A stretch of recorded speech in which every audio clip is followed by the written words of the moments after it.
Where's my fiance? This was a lot of takes, and I think we did like 13 takes, I want to say, if not more. And I remember one take, like my face actually hit his stomach when I opened up. I remember that. And I had a little bit of blood on my face, just boom. And I was like, oh, that's an amazing, I hope they use that one.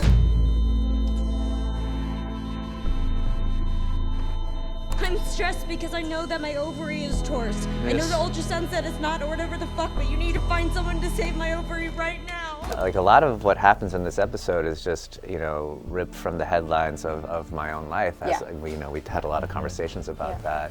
Do you remember what kind of went through your head when you first got the script? I think what I was saying before, that this is the anchor, this is the emotional crux for all of Ashley's decisions coming forward. Like this terror and this pain, the desperation comes from this moment and this episode. You see Austin not people-pleasing.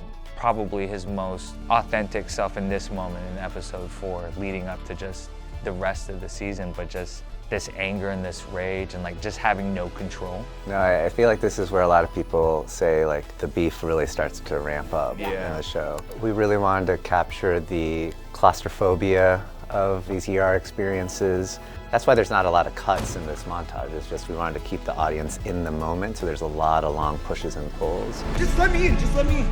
Just let me in, they're right there, they're right there. You know, normally you wouldn't just be behind the glass and just kind of do this pull. You were really like emotionally in it on this scene, and like, you know, we ended up scrapping the plan and just like sticking with this long pull. When your fiance, your loved one, is about to have surgery, you have no idea what's going on.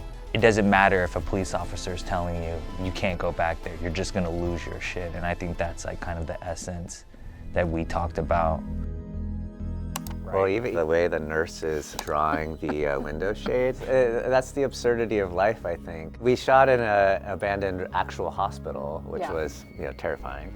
And that wasn't our set dressing. That was an actual small window with a small shade. And I remember the extra was like doing it like kind of fast. And I was like, no.